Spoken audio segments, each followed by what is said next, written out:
লাইলাতুন নিসফি মিন শাবান তথা শাবান মাসের 15তম রজনী, যাকে আমরা শবে বরাত বলি।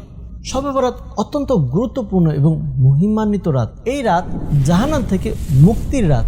এই রাতে রয়েছে দোয়া কবুলের এক বিশেষ অপরচুনিটি, বিশেষ সুযোগ। সুতরাং আজ আমি আপনাদের সাথে হজরত আদম আলাইহিস সালামের দোয়া এবং এর ফজিলত শেয়ার করব ইনশা আল্লাহুল করিম। প্রিয় নবী রাসূল আরবি সাল্লাল্লাহু আলাইহি ওয়াসাল্লাম ইরশাদ করেছেন, যখন হজরত আদম আলাইহিস সালাম জমিনে আগমন করলেন তখন তিনি এক সপ্তাহ পর্যন্ত বাইতুল্লাহ তাওয়াফ করেন এবং মাকামে ইব্রাহিমের পিছনে 2 রাকাত নামাজ আদায় করেন।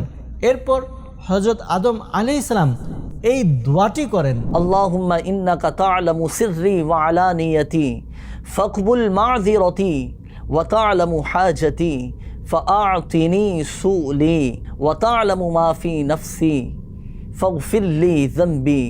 আল্লাহুম্মা ইন্নী আসআলুকা ঈমানান ইউবাশিরু কলবি ওয়া ইয়াকিনান সাদিকা হাত্তা আ'লামু ইন্নাহু লা ইউসিবুনি ইল্লা মা কাতাবতা লি ওয়া রাদ্দিনি বিকদাইক। যখন হজরত আদম আলাইহিস সালাম এই দোয়া করেন তখন আল্লাহ পাক তার উপর ওহী নাজিল করলেন, হে আদম আলাইহিস সালাম, তুমি আমার কাছে উত্তম দোয়া চেয়েছো, সুতরাং আমি তোমার দোয়া কবুল করলাম।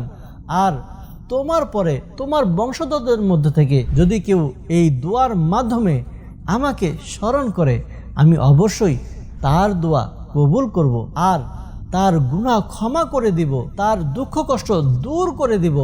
আমি অন্যান্য ব্যবসায়ীর চেয়েও তার ব্যবসা উত্তম করে দিব। দুনিয়া তার দিকে ধাবিত হবে, যদিও বা সে দুনিয়ার ইচ্ছে পোষণ না করে। ভিউয়ার্স, শবে বরাতে যখন দোয়া করবেন তখন হযরত আদম আলাইহিস সালামের এই দোয়াটিও অবশ্যই আপনার দোয়াগুলোর মধ্যে অন্তর্ভুক্ত করে নিন। তারপর এর বরকত নিজ চোখে দেখবেন ইনশাআল্লাহ। আল্লাহ পাক হযরত আদম আলাইহিস সালামের দোয়ার বদলতে আমাদের দোয়াসমূহ কবুল করুক, আমাদের ক্ষমা ও মাগফিরাত দান করুক, আমাদের দুঃখ কষ্ট দূর করে দিক এবং আমাদেরকে দুনিয়া ও আখিরাতে প্রশান্তি ও নিরাপত্তা দান করুক।